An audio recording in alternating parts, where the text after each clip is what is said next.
శ్రీకృష్ణ పరబ్రహ్మణే నమః. అమ్మవారి స్వరూపాన్ని మీకు అందరికీ నమస్కారం అండి. శ్రీమద్ భగవద్గీతలో 2వ అధ్యాయమైన సాంఖ్యయోగంలో ఈరోజు మనం 40వ శ్లోకానికి వచ్చామండి. 40వ శ్లోకం పలికే వాళ్ళ పేరు, ఊరు చెప్పండి. లీలా కుమారి అమ్మ విజయవాడ నుంచి మాట్లాడుతున్నాను. ఇంకొంచెం పెద్దగా చెప్పాలి. లీలా కుమారి విజయవాడ నుంచి అండి, చదువుతున్నది. నేహా విక్రమనాశోస్తి నేహా విక్రమనాశోస్తి ప్రత్యవాయో న విద్యతే ప్రత్యవాయో న విద్యతే స్వల్పమప్యస్య ధర్మస్య స్వల్పమప్యస్య ధర్మస్య త్రాయతే మహతో భయాత్ త్రాయతే మహతో భయాత్. నేహా విక్రమనాశోస్తి నేహా విక్రమనాశోస్తి ప్రత్యవాయో న విద్యతే ప్రత్యవాయో న విద్యతే స్వల్పమప్యస్య ధర్మస్య త్రాయతే మహతో భయాత్ త్రాయతే మహతో భయాత్. నేహా విక్రమనాశోస్తి నేహా విక్రమనాశోస్తి ప్రత్యవాయో న విద్యతే ప్రత్యవాయో న విద్యతే స్వల్పమప్యస్య ధర్మస్య త్రాయతే మహతో భయాత్ త్రాయతే మహతో భయాత్. లీలా గారు మీరు మ్యూట్ చేసుకోండి. కృష్ణ పరమాత్మ ఇంకా అర్జునుడికి చెప్పుకుంటూ వస్తున్నారు. మనకు 38వ శ్లోకం నుంచి కర్మయోగం గురించి చెప్పుకుంటూ వస్తున్నారు. ఇప్పుడు కర్మయోగంలో ఎలా చేయాలి అనే విషయాన్ని స్పష్టంగా చెప్పేస్తున్నారు ఈ శ్లోకం ద్వారా.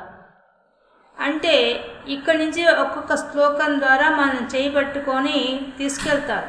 ఎలా నువ్వు పరమాత్మ దగ్గరికి చేరుకోవాలి, ఆ పరమపదం చేరాలంటే ఎలా వెళ్ళాలి అనే విషయాన్ని, మరియు మనం ముందు చెప్పుకున్నట్టు సొంత ఇంటికి, మన సొంత ఇంటికి ఎట్లా వెళ్ళాలి, దారి ఏది, సులభమైన దారి ఏది, కష్టమైన దారి ఏది.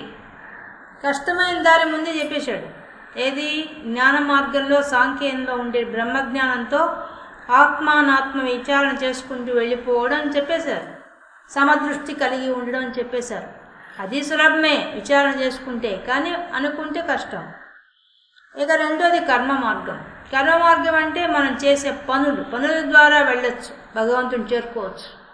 ఎలా చేరుకుంటావు, చేరే మార్గం ఏది, అంత సులభమా? మన జీవితంలో మనం పుట్టినప్పటి నుంచి మరణించేదాకా ఉండే చిన్న జీవితంలో మనం చేయాల్సిన పనులు, నిత్యం చేయాల్సిన పనులు దండిగా ఉన్నాయి, మనం సాధించవలసిన దండిగా ఉన్నాయి. అలాంటప్పుడు ఎలా పరమాత్మ దగ్గరికి వెళ్తావు?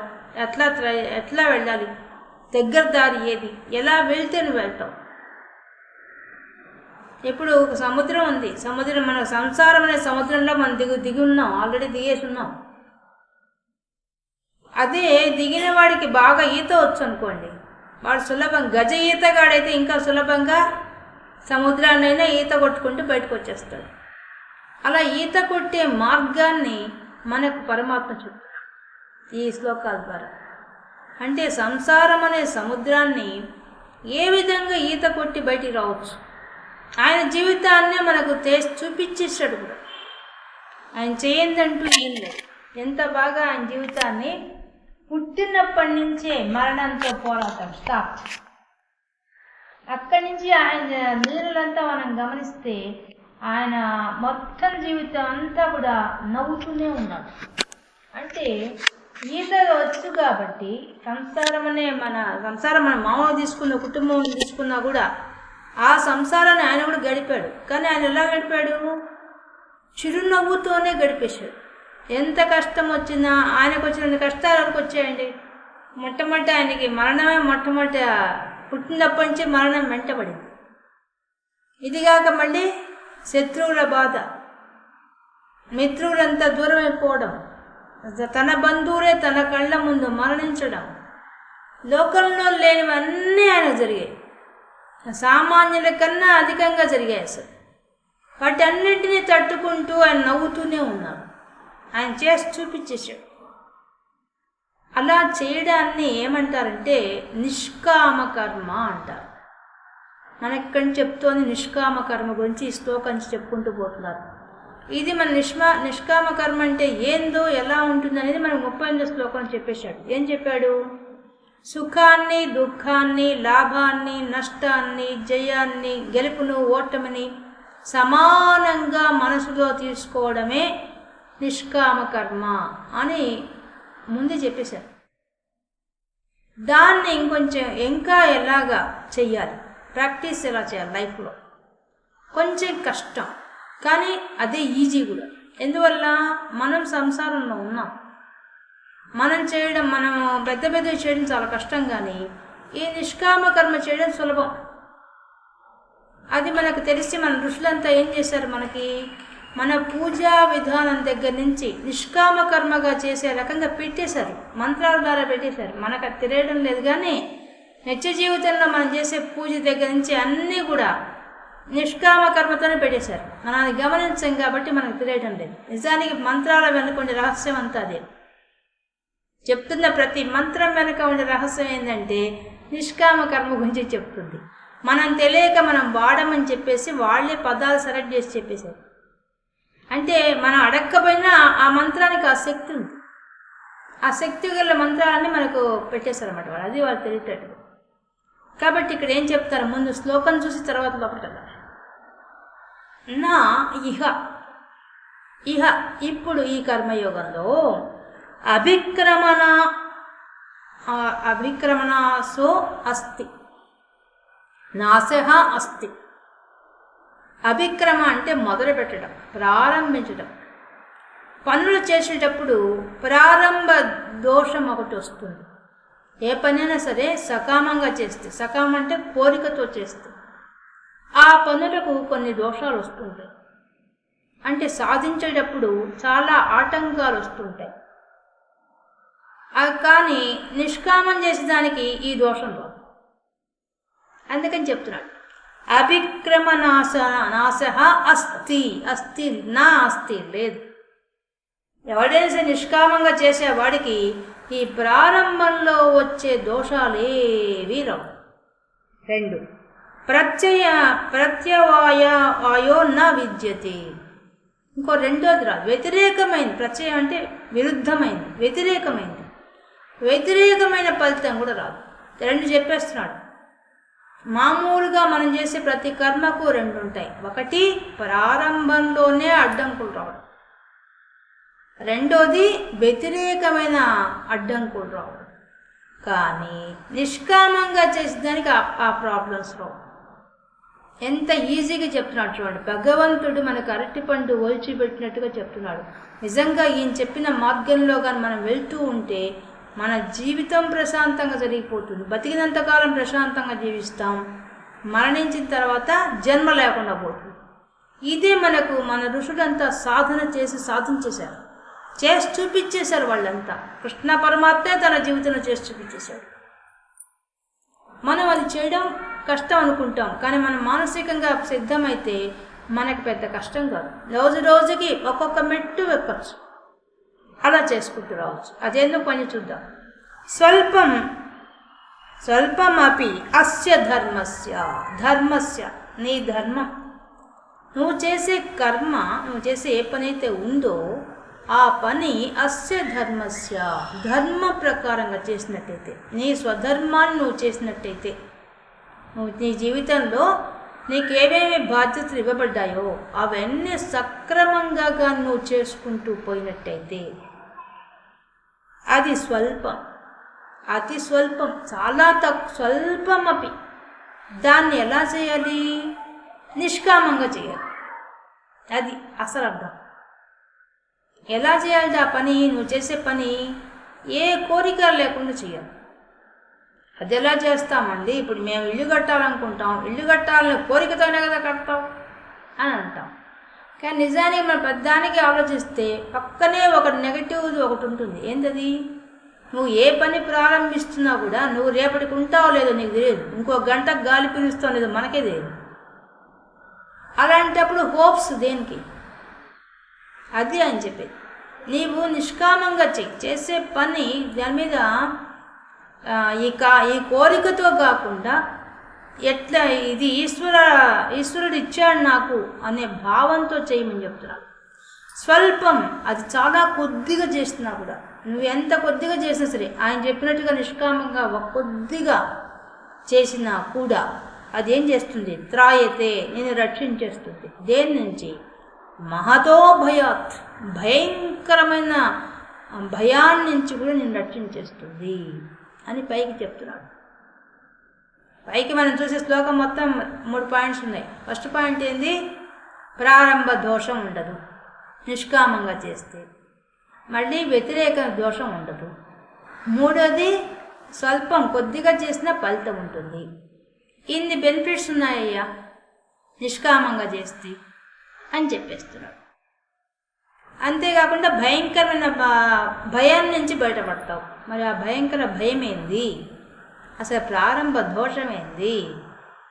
ఆ వ్యతిరేకమైన దోషం ఏంది అనే దానికి శంకరాచార్యులు గారు, దీనికి భాష్యం రచించిన శంకరాచార్యులు కదా, దీనికి ఆయనే ఉదాహరణ ఇచ్చేసాడు. మనం వెతుక్కోకుండా చాలా చక్కగా ఇచ్చాడు. ఆయన ఏమిచ్చాడు? ఇహ ఈ కర్మ సిద్ధాంతంలో అభిక్రమనాశ అంటే ప్రారంభించి వచ్చే దోషం. ఇప్పుడు ప్రారంభిస్తున్న దానికి ఆయన ఏం చెప్పాడంటే వ్యవసాయం గురించి చెప్పాడు. ఒక రైతు ఉన్నాడు, ఆ రైతు ఒక బీజం గురించి చెప్పాడు. ఒక విత్తనం నాటాడు భూమి మీద. ఆ విత్తనానికే దోషం ఉందనుకో, అది ఫలించదు.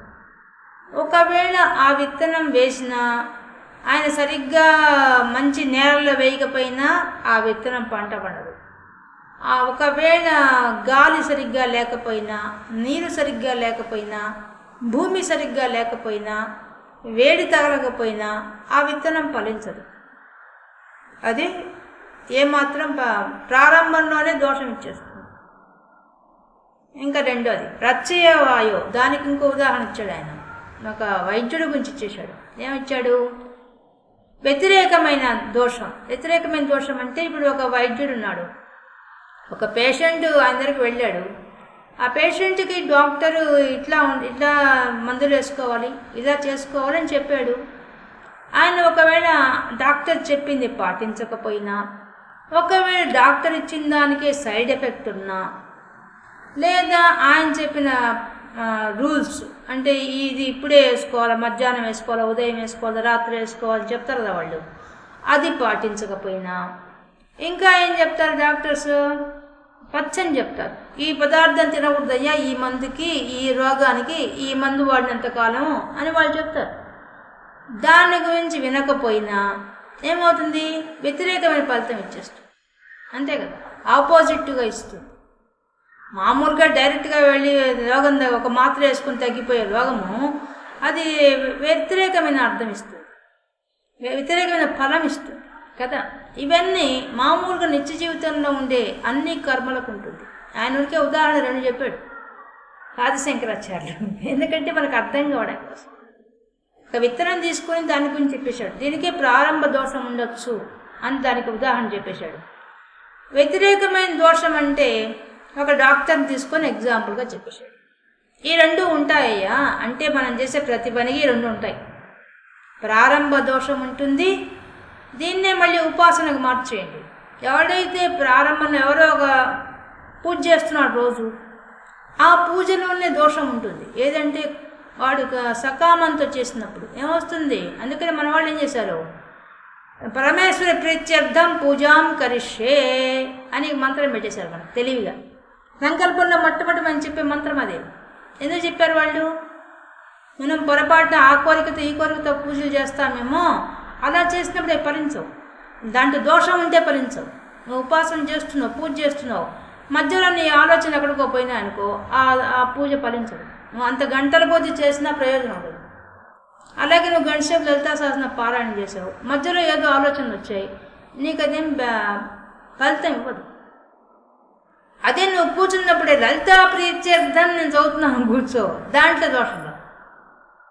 నీవు ఇంకో కోరికతో ఇవాళ మా పిల్లవాడికి ఉద్యోగం రావాలనో, మా అమ్మాయి పెళ్లి కావాలనో, లేకపోతే ఇల్లు కట్టాలనో, దేంతో ఒక టార్గెట్ పెట్టుకొని చదివావు అనుకో, అప్పుడు నువ్వు దోషం అవుతుంది. నువ్వు చదివేటప్పుడు ఆ కోరికతో చదివావు కాబట్టి ఖచ్చితంగా దాని రూల్స్ పాటించాల్సింది. అట్లా కాకుండా బిగినింగ్లోనే నేను లలితా ప్రీత్యర్థం చదువుతున్నానమ్మా అని కూర్చున్నావు అనుకో, నువ్వు మధ్యలో డిస్టర్బ్ అయినా కూడా అది దోషం రాదు. ఎందువల్ల దాంట్లో కోరిక లేదు. కోరిక లేని దానికి మాత్రం నీకు ఎటువంటి రూల్స్ ఉండవు. అట్లని రూల్స్ లేవని కాదండి, ఏ పూజకు కావాల్సిన రూల్స్ పాటిస్తూ కూడా మనసు ఈశ్వరార్పణ చేసినట్టయితే మనకు అది నిష్కామం అంటారు. అది చెప్తున్నాడు. బిగినింగ్లో నువ్వు తప్పులు చేస్తున్నా కూడా పోను ఏం చేస్తావు, నిష్కామంగా చేసేవాడు ఏమైపోతాడు, పోను కోరికలు తగ్గించేసుకొని భగవంతుడితోనే మాట్లాడడం మొదలుపెట్టేస్తాడు. ఆ భగవత్ తత్వంలోనే ఉండిపోతాడు. ఏంది అసలు భగవంతుడు అంటే ఏంది ఏంది ఏంది అని పోతూ ఉంటాం. ఈ కామాన్ని కోరికలు లేవు కదా, కోరికలు పెట్టేది లేవో నీకు ఈ భగవంతుడి మీద జాస్తి ఎక్కువైపోతుంది. ఏంది భగవంతుడు, ఎందుకు ఇట్లా చేస్తున్నాడు, ఏముంది ప్రపంచంలో, ప్రపంచ విషయం ఏంది, ఆ మాయ ఏంది అని తెలుసుకుంటూ వెళ్ళిపోతాం. అప్పుడు ఒక్కొక్క మెట్టు ఆయనే తీసుకెళ్తాడు. నిష్కామంగా వచ్చారు కావదా, అందుకని ఆయన తీసుకెళ్ళిపోతాడు. ఇది మొట్టమొదటి దాన్ని ప్రారంభంలో నీకు దోషం వచ్చినా కూడా ఆయనే తీసుకెళ్తాడు. నిష్కామంగా చేసే వాళ్ళకి లోపాలు వస్తాయి, తప్పులు చదవడాలు వస్తాయి, అన్నీ వస్తాయి. కానీ ఆయన ఏం చేస్తాడు, ఆయన సరిదిద్దుతాడు, ఆయనే సరిదిద్ది ఆయన తీసుకుపోతుంటాడు. మనకి అప్పుడు ఆ దోషం రాదు. ఇంకా ప్రత్యయవాయు అంటే వ్యతిరేకం. భగవంతుడు చేసే దాంట్లో వ్యతిరేకమైనది ఏమి రాదు. నిష్కామంగా చేస్తే, కామంతో చేస్తే మాత్రం దోషం వచ్చేస్తుంది. ఒక పెద్ద యజ్ఞం చేస్తున్నారు, ఆ యజ్ఞంలో పరమేశ్వర ప్రీత్యర్థం చేస్తే పర్వాలేదు. వాళ్ళు లేదు దేశంలో విజయం సాధించాలనో లేదా పదవి కావాలని చేస్తారే, దాంట్లో దోషం ఉందా, అది వ్యతిరేకంగా కొట్టేస్తుంది. ఎట్లా ఇప్పుడు వైద్యుడు ఇస్తే ఎట్లా పనిచేస్తుందో అట్లాంటి పరిస్థితి వచ్చేస్తుంది. నువ్వు ఉపాసన చేసినా కూడా, ఉపాసనలో కూడా ఈ ప్రాబ్లమ్స్ ఉన్నాయి. అందుకనే భగవంతుడు ఏం చెప్తున్నాడు, నిష్కామంగా చేయండి, కోరిక లేకుండా చెయ్యండి. ఏది చేసినా నేను భగవంతుడి ప్రీతి కోసం చదువుతున్నా. ఇప్పుడు మనం చెప్పుకుంటున్నాం అండి, రోజు మనం ఏమనుకుంటున్నాం, లాస్ట్లో ఓం తత్సత్ బ్రహ్మార్పణం వస్తుందని చెప్పేస్తున్నాం. అంటే ఇప్పుడు నేను చెప్పిన దాన్ని ఆయనకి అంకితం చేసాం, మీరు విన్నది తీసుకెళ్ళి ఆయనకి ఇచ్చేసాం. ఇప్పుడు మనం చేసిన ఈ పనే కదా ఇది. ఈ పని అయినప్పుడు ఎవరికి ఇస్తున్నాం, మనం ఇద్దరం, మీరు వింటున్న మీరు భగవంతుడికి ఇచ్చేస్తున్నాం, చెప్తున్న నేను భగవంతుడికి ఇచ్చేస్తున్నాం. కానీ దాంట్లో సారాన్ని మాత్రం మన రెండు పక్కల నేను గమనిస్తున్నాను, మీరు గమనిస్తున్నారు. సారాన్ని మాత్రమే, జ్ఞానం కదా ఇది, జ్ఞానాన్ని గమనిస్తున్నాం, ఆచరించే ప్రయత్నం చేస్తున్నాం. ఇలా చేసే వాటికి భగవంతుడు ఒక్కొక్క మెట్టు ఆయన ఎక్కిచ్చేస్తాడు, సులభంగా తీసుకెళ్ళిపోతాడు. అది చెప్తున్నాడు. స్వల్పం అపి, చాలా తక్కువ చేసినా కూడా. ఇప్పుడు ఈరోజు చేసావండి, ఈరోజు నిష్కామంగా చేసావు, ఉదయం లేచావు, రాత్రి వరకు పనులన్నీ కూడా అన్నీ ఇవాళ పొద్దున టిఫిన్ తింటున్నావు, అబ్బా భగవంతుడు నా చేతికి ఇచ్చాడు ఆహారం, నేను తింటున్నాను అనే భావంతో తింటున్నావు. పాలు ఇచ్చారు, పాలు అట్లే తాగావు, భోజనం అట్లే చేసావు. ఎవరెవరు నీ ముందుకు వచ్చి మాట్లాడుతున్నారో వీళ్ళు భగవత్ స్వరూపాలుగా నా ముందుకు వచ్చి మాట్లాడుతున్నావు అనుకుంటూ మాట్లాడుతున్నావు. అప్పుడు ఏమైపోయింది, నువ్వు కోపం చూపించలేవు. భగవంతుడే ఎదురుగా మాట్లాడుతున్నాడు, కోపం చూపిస్తావా? ఎదుటి వాళ్ళు ఎంత కోపం చూపించా నువ్వు చూపించలేవు. ఎందువల్ల ఎదుటివాడు భగవంతుడిగా కనిపిస్తున్నాడు కదా నీకు. అప్పుడు ఏమైపోయింది, ఆ కోరికలు లేకుండా నువ్వు చేయడం మొదలైపోయింది.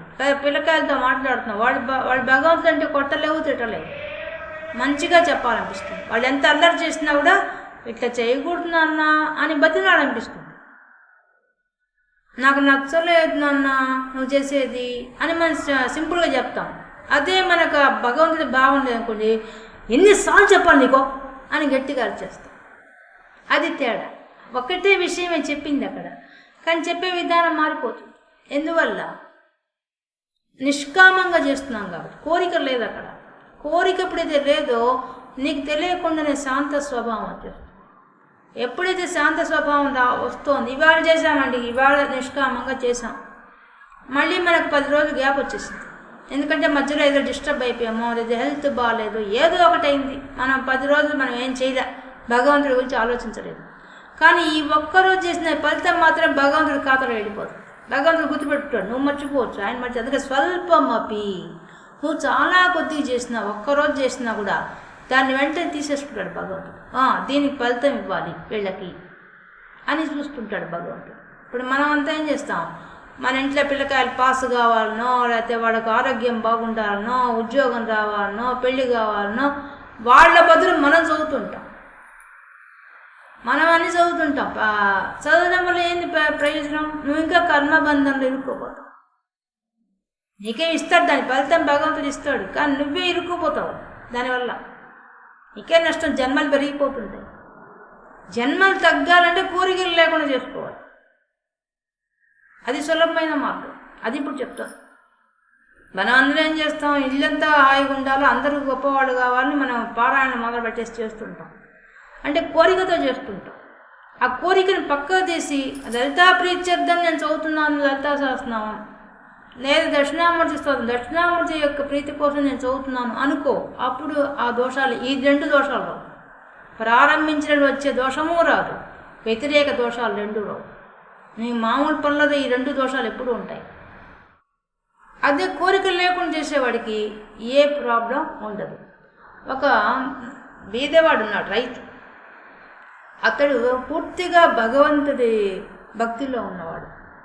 కానీ ఆయన కర్మవశాత్తు ఆయనకి ఎప్పుడూ పంటలు వచ్చే సమయానికి ఏదో ఒక సమస్య వస్తుంది. ఆ దేశపు రాజు నాస్తికుడు. ఆయన ప్రజలను గమనిద్దాం, బాగోగులు చూద్దామని చెప్పి మారు వేషంలో వస్తాడు. వచ్చినప్పుడు ఈ పల్లెటూరుకు వస్తాడు, ఈ రైతు ఉండే పల్లెటూరుకు వస్తాడు. వచ్చినప్పుడు ఆ సంవత్సరమే వరదలు వచ్చి ఆయన పంట అంతా కొట్టుకోబెడుతుంది. ఆయన అక్కడ కూర్చొని ఆకాశం వైపు తిరిగి, ఓ భగవంతుడా, నాకు ఈ సంవత్సరం కూడా పంట చేతికి రాకుండా అయిందయ్యా, కానీ నువ్వు గొప్పవాడివి, నీ యొక్క లీల ఏందో నాకు తెలియదు, నువ్వు చాలా గొప్పవాడి తండ్రి అని స్తోత్రం చేస్తున్నాడు కూర్చొని. ఆ సమయానికి అక్కడికి వచ్చాడు ఈ రాజు మారువేషంలో. ఈ రాజు అడుగుతాడు, ఏంది నువ్వు ఆకాశం వైపు తిరిగి ఎవరితో మాట్లాడుతున్నావు అంటాడు. ఆ పరమాత్మతో మాట్లాడుతున్నావు అంటాడు. ఎందుకు అంటాడు. ఆయన ఎంత దయామయుడు, మనకింత వస్తు ఏర్పాటు చేశాడు, అందుకని ఆయన నేను స్తోత్రం చేస్తున్నాను అంటాడు. మరి నువ్వు ఇందాకేదో అన్నావే, నీ పంట ఏదో పోయిందని చెప్తున్నావే ఆయనకి అన్నాడు. అవును, నాకు పూర్వజన్మలో నేనేం పాపం చేశానో నాకు తెలియదు, ఆ కర్మవశాన్ని నేను పోగొట్టుకున్నాను అని చెప్పి దానికోసం నేను భగవంతుని ఎందుకు దూషిస్తాను అంటాడంట. ఎందుకు దూషించకూడదు, భగవంతుడు క్రూరుడు కాబట్టే మనకి ఇంత నీకు వరదలు ఇచ్చి నీ పంటంతా పోగొట్టాడు, ఆయన దుర్మార్గుడు అని ఆయన తిట్టాడు. అప్పుడు అతనికి తెలుసు రాజుగారు నాస్తికుడు అనే విషయం తెలుసు. అప్పుడు ఆయన అంటాడు, ఈ దేశానికి రాజు కూడా మీలాగే మాట్లాడుతుంటాడయ్యా అని చెప్తాడు. ఆయన వచ్చిన వాడు రాజు అని తెలియదు, కానీ ఆయన ఆ మాట అనేస్తాడు. ఈ దేశపు రాజు కూడా మీలాగే మాట్లాడుతుంటాడు, ఆయన చాలా దయామయుడు కాదని, అసలు దేవుడే లేడని మాట్లాడుతుంటాడు, కానీ నా దృష్టిలో మాత్రం దేవుడు దయామయుడు. ఎందువల్ల అంటే నాకు ఇంత అద్భుతమైన దేహం ఇచ్చాడు, అద్భుతమైన కుటుంబం ఇచ్చాడు, నా చుట్టూ మనుషులను ఇచ్చాడు. ఇప్పుడు నీలాంటి వాడు వచ్చి నా బాధను పంచుకోవడానికి ఒక మనిషిని ఇచ్చాడు, ఇవ్వకపోతే నా పరిస్థితి ఏంది? కాబట్టి ఇట్లాగా అన్నిట్లో నేను గమనిస్తే భగవంతుడి యొక్క లీల నాకు కనిపిస్తోంది అని చెప్తాడు. ఇంకా రాజుకి ఆయనకి చాలాసేపు వాదన పడుతుంది. ఆయన ఎంతసేపటికి దుర్మార్గుడు, భగవంతుడు లేడు అసలు అంటూ వాదించేస్తాడు. ఈయన వాదిస్తాడు, భగవంతుడు ఉన్నాడు. సరే, నీ భగవంతుడి గొప్పతనం నేను చూస్తాను, నేను టెస్ట్ చేస్తాను, చేసుకోపో అంటాడు. సరే, అయితే అక్కడ ఊరికి దగ్గరలో ఒక రాక్షస అరణ్యం ఉంటుంది, ఒక ద్వీపంలాగా ఉంటుంది. అక్కడ ఒక రాక్షసుడు ఉంటాడు. వాడేంటంటే ఆ దారిని ఎవరిని రానియకుండా అక్కడ దాంట్లో సముద్రం గుండా పోవాలి. ఆ ద్వీపానికి పోయిన వాళ్ళని వ్యాపారంగా పోయే వాళ్ళందరినీ పట్టుకొని పీక్కొని తింటుంటాడు వాడు. ఎవ్వరూ ఆ ప్రాంతానికి పోరనమాట. అప్పుడు రాజు చెప్తాడు, నీకు 6 నెలలకు సరిపడా వస్తువులన్నీ ఇస్తాను, తీసుకెళ్ళి నేను ఆ ద్వీపంలో వదిలిపడేస్తాం, చూస్తాం భగవంతుడు నీ మీద ఎంత కరుణ చూపిస్తాడో అంటాడంట. అయ్యా భగవంతుడి లీల నీకు అర్థం కావడం లేదు. ఆయన ఏమైనా చేయగలడు ఆ భగవంతుడు. నేను అన్నింటినీ ఈశ్వరార్పణగా జీవించేవాడిని, నాకెందుకు ద్రోహం చేస్తాడయ్యా ఆయన? నేను భగవంతుడిని నమ్ముకున్నానని చెప్తాడు. ఇప్పుడు నువ్వు ఇచ్చబోయే ఈ పని కూడా భగవంతుడి నిర్ణయమని అనుకుంటున్నాను, భగవంతుడికి అర్పించేస్తాను ఆ పని కూడా అంటాడు.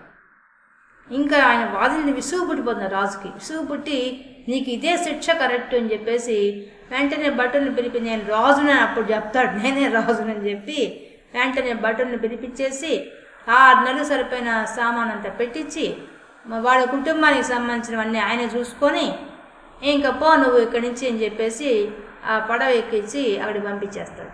ఆ ద్వీపానికి పంపించిన తర్వాత సైనికులు వస్తారు, ఆ ఒడ్డును తీసుకుపోయి వదిలిపెట్టి సామాను అక్కడ పెట్టేసి అందరూ వెనక్కి వెళ్ళిపోతారు.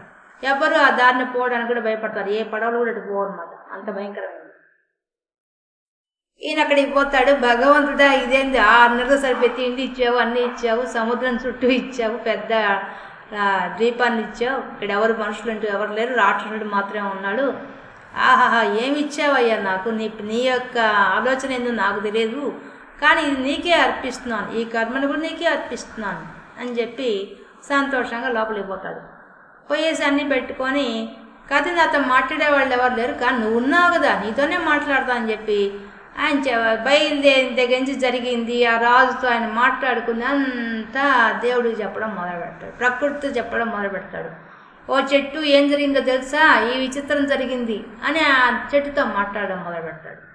అలా మాట్లాడుకుంటూ కొంతసేపు కాలం గడుపుతాడు. అసలు లోపల పోయి చూద్దాం రాక్షసుడు ఎలా ఉంటాడో, ఫోన్లే వాడికి ఆహారంగా నేను పనికొస్తానేమో, నా జన్మ ధన్యం అవుతుంది, భగవంతుడా నాకు ఆ కర్మ కొద్దీ నాకు ఇట్లా ఇచ్చావా, ఫోన్లే నేను ఇంకోళ్ళకి ఆహారంగా ఉపయోగపడుతుంది, ఈ దేహము ఎప్పటికైనా చనిపోయేది అని చెప్పి తప్పడిపోతాడు.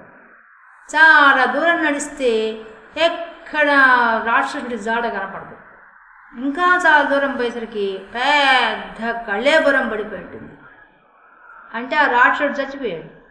అప్పుడు చూస్తాడనమాట, ఓహో రాక్షసుడు చచ్చిపోయాడు, ఈ విషయం బయట వాళ్ళకి ఎవరికి తెలియదు, ఓహో భగవంతుడా ఈ విషయాన్ని బయట వాళ్ళకి చెప్పడానికి కోసం నన్ను ఇక్కడ పంపించావా, ఆ రాజుగా ఆ బుద్ధి పుట్టించావా, అందరు ఇటు పక్క రాలేకుండా ఉన్నారు, ఈ విషయం నీకు తెలుసు కాబట్టి నా ద్వారా తెలియజేయాలనుకున్నావా అని చాలా సంతోషపడిపోతాడు. పడిపోయేసి ఇంకా అక్కడికి పోయి వాడు ఆ రాక్షసుడు అందరిని చంపిన వాళ్ళ యొక్క నగలు అన్నీ బంగారు అన్నీ పడిపోయి ఉంటాయి, వజ్రాలతో చేసినవన్నీ పడిపోయి ఉంటాయి, వర్తక సామాగ్రి అంతా పడిపోయి ఉంటుంది. ఇంకా చిన్నగా వాడు సామాన్ ఇచ్చిళ్ళా వెనక్కి వచ్చి మళ్ళీ సామాన్లు పెట్టిన ఆ గోతాలని తీసుకొని దాంట్లో పోయి ఆ డబ్బంతా పెట్టేసుకొని చక్క వెనక్కి వస్తాడు. తన మొయ్యగలినంతవరకు తీసుకొని వస్తాడు. వచ్చేసేసి ఒడ్డును నిలబడి ఒక పెద్ద అక్కడ ఉండే ఎండిపోయిన చెట్లను తీసుకొచ్చి మంట పెడతాడు, పెద్ద మంట పెడతాడు. పెట్టబెట్టి ఎవరికైనా తెలుస్తుందని చెప్పి చాలా జాగ్రత్త పడతాడు. ఎక్కడికో కొన్నాళ్ళకి ఒక పడవ దూరంగా కనిపిస్తుంది. ఆ పడవ వాడు ఇక్కడి నుంచి ఏదో పొగ వస్తుంది అని చెప్పి చూస్తారు, బాగా పెద్ద మంట వస్తుంటుంది. అప్పుడు ఈయన చెట్టు పైకి ఎక్కి చెట్టు పై కొమ్మకెక్కి తన గుడ్డ తీసుకొని తన తలపాగా తీసి ఊపుతూ ఉంటాడు. అప్పుడు వాళ్ళు దూరం నుంచి వచ్చి ఆ పడవ వాళ్ళు చూస్తారు, అక్కడ ఎవరో మనిషి ఉన్నాడు, అతను పిలుస్తున్నాడు అని వాడు గమనిస్తారు. గమనించి ఆ పడవ దగ్గరికి వస్తుంది. వచ్చిన తర్వాత వాళ్ళందరికీ ఈ విషయం చెప్తాడు, అయ్యా ఇక్కడ రాక్షసుడు లేడు, ఇప్పుడు చచ్చిపోయాడు, ఇంకా మనకి అందరికీ వ్యాపారం చేసుకోవడానికి ఇబ్బంది ఏం లేదు అని చెప్తాడు. వాళ్ళందరికీ చెప్పేస్తాడు. చెప్పేసి ఇక్కడ చాలా సంపద ఉంది లోపల, పోయి తెచ్చుకోండి, అందరు రాజ్యాలు వాళ్ళు పంచుకోండి, చాలా ఉందని చెప్తాడు. అప్పుడు వాళ్ళు చాలా సంతోషిస్తారు. అందరు కలిసిపోయి అందరు తలా కొంత తెచ్చుకుంటారు. వాడు ఆ పడవలో పట్టినంతలు తెచ్చుకుంటారు. అందరూ వెనక్కి వెళ్ళిపోతారు. వెనక్కి వెళ్ళిన తర్వాత ఏం చేస్తాడు, ఈయన తీసుకున్న దాంతో వెళ్ళి నేరుగా రాజుగారికే పోయి చూపించాలా, నాకు పట్టిన అదృష్టాన్ని అని చెప్పి నేరుగా పోతాడు. పోయేసరికి ఏమవుతుందంటే రాజుగారికి రోగం వచ్చి చర్మ వ్యాధి వచ్చి మంచం పట్టుంటాడు. ఎవ్వరు ఏ డాక్టర్ నయం చేయలేకుంటాడు. ఇతను తీసుకొచ్చిన సంచుల్లో డబ్బుల్లో ఒక రాయి ఉంటుందన్నమాట. ఇతను గమనిస్తాడు. ఇతను వచ్చేటప్పుడు ఒక చెట్టుకు తన చెయ్యి కాస్త చిరుకుపోతుంది. చిరుకుపోయినప్పుడు ఆ బస్తా ఎత్తి పెట్టుకున్నప్పుడు ఆ చిరుకుపోయి రక్తం గారిపోయి అంతా మాయమైపోతుందన్నమాట. చూస్తాడు. దీంట్లో ఏదో మహత్యం ఉందని చెప్పి దాన్ని మొత్తం అదంతా వజ్రాలంతా కింద పోసి తన గుడ్డ మీద పోసి అంతా చూస్తాడు. ఏదో ముఖ్యమైన రాయి ఉందని చెప్పి చూస్తే దాంట్లో బాగా మెరిసిపోయే ఒక రాయి కనిపిస్తుంది. ఆ రాయి చూస్తే చాలా గొప్పగా ఉంటుంది. ఓహో, దీని ప్రభావం వల్ల నాకు గాయం మాయమైందని తెలుసుకుంటాడు. అప్పటికే రాజు దండారా వేయించుంటాడు. నాకు వచ్చిన ఈ రోగాన్ని ఎవరు పోగొడతారో వాళ్లకు నేను తగిన సన్మానం చేస్తాను, బహుమతులు ఇస్తాను అని పెట్టుకుంటాడు. అప్పుడు ఎవరు వచ్చినా అతని రోగాన్ని నయం చేయలేకపోతారు. ఇతడు ఆ రాయి తీసుకొని అక్కడ సత్రాన్ని ఒక రూమ్ తీసుకొని రూమ్లో తన సామాన్ అంతా పెట్టేసుకొని నేరుగా రాజుగారి దగ్గర పోయి నేను రోగం నయం చేస్తానని చెప్తాడు. ఈ మహిమ రాయి పెట్టుకొని పోతాడు. పోయిన తర్వాత వాళ్ళు సరే చేయమంటారు. పోయి నేరుగా రాజు నమస్కారం, రాజు ఇతను గుర్తుపట్టినే పట్టడు అసలు. ఆయన పోయి రాజుగారికి ఆ మణిని తాకించగానే అతడు వెంటనే లేచి కూర్చునేస్తాడు. చేయడం అంతా మామూలు అయిపోతుంది. అప్పుడు ఆయన అడుగుతాడు, ఎవరు నువ్వు, ఇంత మహిమ ఎట్లా ఉంది రాయికి అని అడుగుతాడు. మహారాజా మర్చిపోయారా, నన్ను 6 నెలల క్రితం నాకు శిక్ష విధించారు మీరు, నాకు 6 నెలలు సరిపిన ఆహారం పెట్టి నన్ను ద్వీపంలో వదిలేశారు. భగవంతుడు ఎంత దయామయుడంటే నా ద్వారా ఆ రాక్షసుడు చనిపోయిన విషయం తెలియజేయడానికి కోసంగా నన్ను అక్కడికి పంపించాడు. రాక్షసుడు చనిపోయాడు, అందరూ ఆ ద్వీపానికి వెళ్ళొచ్చు, అక్కడ చాలా సంపద ఉంది, అందరు తెచ్చుకున్నారు కూడా, ఇంకా ఉంది మహాప్రభో, మిమ్మల్ని కూడా రోగం నుంచి రక్షించే భాగ్యాన్ని నాకు కలిగించాడు, అందుకే మన ఇద్దరిని కలిపాడేమో భగవంతుడు. ఈ కార్యకారణ సంబంధాలు మనకు తెలియవు, ఇప్పుడైనా భగవంతుడి యొక్క గొప్పతనం తెలిసిందా అంటాడు. అప్పుడు రాజు ఆశ్చర్యపోతాడు.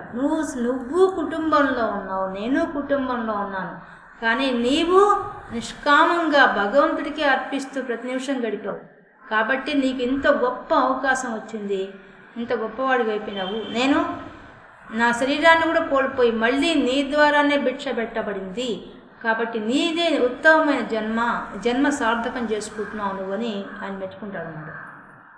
ఆ విధంగా మనం కూడా నిష్కామ కర్మ చేసినట్టయితే మన జీవితంలో చేసినప్పుడు ఈ ఫలితం వస్తుంది. ఏ ఫలితం వస్తుంది?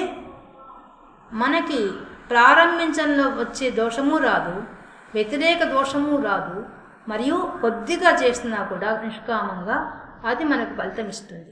అందుకే మనకు తెలియదని చెప్పి మన పూజా విధానంలో వాళ్ళు పెట్టేశారు. లాస్ట్లో కూడా మన మంత్రాలు, మనకు వేద మంత్రాలంతా కూడా భగవంతుడికి అర్పణ చేయడం కోసమే లాస్ట్ మంత్రాలనే ఉంటాయి, మనకు పెట్టేశారు, మంత్రపూర్వకంగా పెట్టేశారు. మనకి ఏమడగాలో భగవంతుని తెలియదని తెలుసు వాళ్ళకి. అందుకని ఏ విధంగా అడిగితే నీకు తెలిసినా తెలియకపోయినా మంత్రానికి స్పందించే గుణం భగవంతుడికి ఉంది. అందుకని మనకు మంత్రాల రూపంలో వాళ్ళు అందించేశారన్నమాట. ఇదే మనం నిత్య జీవితంలో కానీ ఉపయోగించుకుంటూ, అంటే మనం చేసే ప్రతి పని కూడా భగవంతుడికి అర్పిస్తూ చేసినట్టు, దాన్ని నిష్కామ కర్మ అంటారు. ఇక్కడి నుంచి టెక్నికల్ టర్మ్స్ ఉంటాయండి, వాటి పేర్లు మనం గుర్తుపెట్టుకోవాలి. టెక్నికల్ టర్మ్ వచ్చి నిష్కామ కర్మ. సకామ కర్మ అంటే కోరికతో చేసేది, నిష్కామ అంటే కోరిక లేకుండా చేసేది. కోరికలు లేకుండా చేసే దానికి భగవంతుడే పక్కన ఉండి జరిపిస్తాడు. కోరికతో చేసేటప్పుడు దానికి కష్ట నష్టాలు మనం భరించాల్సి వస్తుంది. అది ఇప్పుడు చెప్పింది ఈ శ్లోకంలో.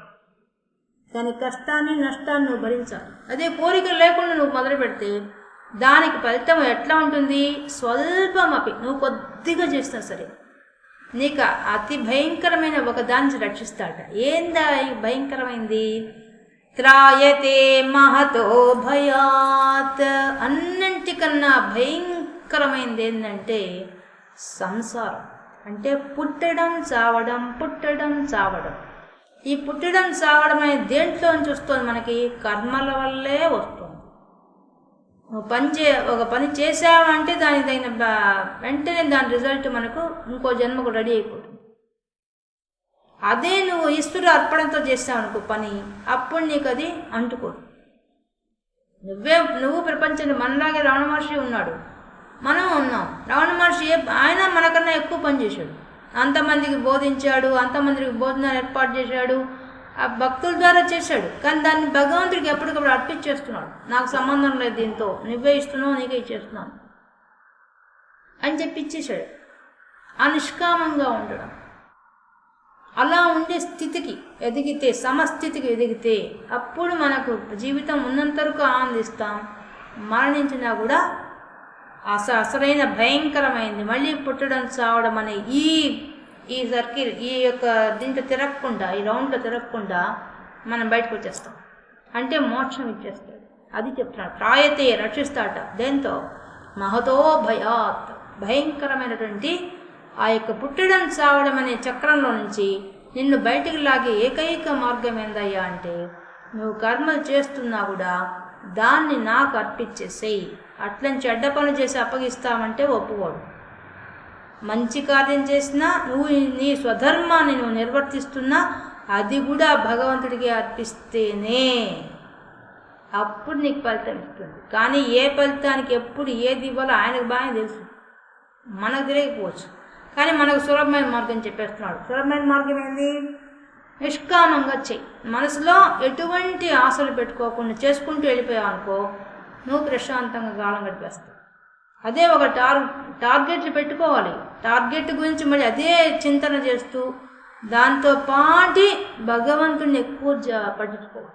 ఎక్కువ భగవంతుడి మీద కాన్సన్ట్రేషన్ చేసి ఇవి తగ్గాలి. అప్పుడు మనకి తొందరగా అది కొద్దిగా చేసినా కూడా దానికి ఫలితం మాత్రం ఉంటుంది. దానికి వ్యతిరేకమైన ఫలితం ఉండదు. మళ్ళీ ప్రారంభంలో వచ్చే దోషాలు ఉండవు.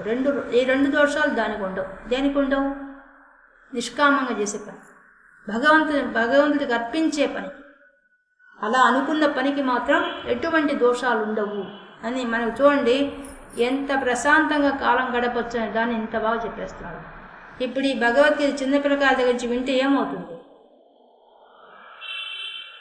ఒక్కొక్కడు ఎంత గొప్పవాడు అవుతాడు అసలు. ఈ విషయం కానీ జీవిత రహస్యం అని తెలిసిపోయింది. చిన్నప్పటి నుంచి పిల్లకాయలు ఈ కాంపిటీషన్ స్పిరిట్ ఒకటి పెట్టేసేసి పిల్లల్ని మానసికంగా చిత్రహింస పెడుతున్నాం. దానికన్నా ఇట్లాంటివి నేర్పిస్తే తొందరగా వాడు ప్రధాని నిజంగా అనుకుంటాం. కానీ నిష్కామంగా చేసిన ఏమవుతుంది? ఆ కర్మాన్ని తొందరగా ఆయన నడిపించేస్తాడు. దాని ఫలితం కూడా ఆయన ఎక్కువ ఇచ్చేస్తాడు అసలు. ఎందుకంటే నీ కర్మని సిద్ధాంతం ప్రకారం నువ్వు వెళ్తున్నావు కాబట్టి, ఆయన చెప్పిన మార్గంలో వెళ్తున్నావు కాబట్టి నీకు భగవంతుడు అన్నిటికీ సహకరించేస్తాడు. మనకు ఆ ఒక్క విషయం తెలియదండి, అదే వచ్చింది. ఈ యొక్క చిన్న లాజిక్ మిస్ కావడం వల్ల మనం టెన్షన్ పడతాం. ఇది పక్కన పెట్టేసేసి మనం భగవంతుడు చూసుకుంటాడు, భగవంతుడు ఉన్నాడు, అన్నీ ఏది జరిగినా మన మంచికే అంటూ వెళ్ళిపోయామా అప్పుడు మన పక్కనే ఉంటాడు, ఎక్కడికి పోదు. మనం అనుకున్న దానికన్నా ఎక్కువ వస్తుంది. మనం తక్కువే అనుకుంటాం. మన దృష్టి చాలా తక్కువ ఉంటుంది, కానీ ఆయన దృష్టి చాలా ఎక్కువగా ఉంటుంది. అందుకే మనకు భగవంతుడు ఏం అడగాలో మనకు తెలియదు నిజానికి. కాబట్టి కర్మ సిద్ధాంతం ప్రకారంగా నిష్కామ కర్మంతో ఉండండి, చెయ్యండి పనులు, అప్పుడు మీకు నేను అండగా ఉంటానని భరోసా ఇస్తున్నాడు ఈ శ్లోకం ద్వారా. నేనున్నాను పక్కన, నీకేం భయం లేదు. భయంకరమైన భయాన్నే పోగొట్టేస్తాం. ఏందా భయం? పుట్టడం చావడం అనే ఒక సర్కిల్ని కూడా తీసేస్తాం. ఇంకా మనకు భయం ఏంటంటే ఇంత బాగా భరోసా ఇస్తుంటే భగవంతుడే ఆయన చేసి చూపించాడు, మనకు భరోసా ఇస్తున్నాడు. ఆయన జీవితం అంతా చేసి చూపించేశాడు. పెద్దానికి లాభాన్ని కానీ, నష్టాన్ని కానీ, జయాన్ని కానీ, ఓటమిని కానీ, మరి సుఖాన్ని కానీ, దుఃఖాన్ని కానీ అన్నిటినీ సమానంగా చూసుకుంటూ వెళ్ళిపోయాడు. అలా అంత స్థితికి ఎదగడానికి మనం ఒక్కరోజు ప్రయత్నం చేసినా దానికి కూడా ఫలితం ఉంటుంది. అది చెప్పేది స్వల్పం. అవి నువ్వు ఒక్కరోజు ప్రయత్నం చేసినా కూడా అది ఎక్కడికి పోదు. ఇక రోజు చేస్తుంటే ఇంకా దాని ఫలితం ఎంత ఉంటుందో మీరు ఊహించుకోండి. ఆయన స్వల్పం చేస్తేనే నీకు అంత ఫలితం ఉంటుందంటే ఇంకా నువ్వు రోజు అదే జాసగా చేస్తున్నాను. మన భక్తులంతా చేసిన వాళ్ళు అదే కదండి. భక్తులకు రాని కష్టాల, భక్తులు ఎదుర్కోని సమస్యల, వాళ్ళందరికీ పక్కన భగవంతుడిని తీసుకెళ్ళిపోయాడు. అంటే కర్మ ప్రకారంగా వాళ్ళు అనుభవించేస్తుంది. అనుభవిస్తే వాళ్ళు వెళ్ళిపోతారు, కర్మ బంధంలో ఇరుక్కోకుండా ఉంటారు. ఇప్పుడు రమణ మహర్షి కూడా రోగం వచ్చింది, ఆయన కర్మ బంధంలో. మనకైతే రోగం వచ్చింది, అబ్బా నా శరీరానికి రోగం వచ్చింది, నా శరీరానికి రోగం వచ్చింది, మన బంధంలో ఇరుక్కుపోతాం. ఆయన ఏం చేశాడు? దాని నుంచి పక్కకు వచ్చి ఈ శరీరం వేరే, నేను వేరే, దీన్ని ఏమైనా చేసుకోండి అన్నాడు. అనగానే ఏమైపోయింది? ఆ బంధం పోయింది. ఆ బంధం లేకపోతేనే మనకు మళ్ళీ జన్మలు ఉండవు. అది చెప్పేది ఇక్కడ చెప్తున్న సారాంశం. అంత చక్కగా చెప్పాడు, ఒక్క శ్లోకంలో మొత్తం చెప్పేశాడు. క్రమణాసోస్తి నా ఇహ, ఈ కర్మయోగంలో అభిక్రమ నాశ మొదలుపెట్టే దాంట్లో ఉండే దోషం అస్తి నా అస్తి లేదు. దేంట్లో లేదు? నిష్కామ కర్మలో లేదు. ప్రత్యవాయో న విద్యతే. ప్రత్యయం విరుద్ధంగా వ్యతిరేకంగా ఉండే దాంట్లో కూడా నా విద్యతే, అక్కడ కూడా లేదు. ఆ దోషం కూడా నిష్కామంగా చేసేవాడికి రాదు. స్వల్పమప్యస్య ధర్మస్య, కానీ నీ స్వధర్మాన్ని మాత్రం స్వల్పం తక్కువ చేసినా కూడా అది భగవంతుడికి అర్పిస్తూ చేస్తే దాన్ని ఆయన లెక్కలో తీసుకుంటాడు. అంతేకాదు త్రాయతే మహతో భయాత్, నేను త్రాయతే రక్షిస్తాడు. మహతో భయాత్, అన్నిటికన్నా గొప్ప భయంకరమైన విషయం ఏందయ్యా అంటే పుట్టడం చావడం అనేటి ఒక చక్రం. ఆ చక్రంలోంచి నేను తప్పించేసేసి నీకు మోక్షం ఇచ్చేస్తాడు. ఎంతకంటే ఏం కావాలి? ఇంత సులభంగా చెప్పేస్తున్నాడు ఈ శ్లోకం ద్వారా కృష్ణ పరమాత్మ మనకి. ఇది సాంఖ్యయోగంలో 40వ శ్లోకంలో భగవంతుడు మనకిచ్చిన సందేశం.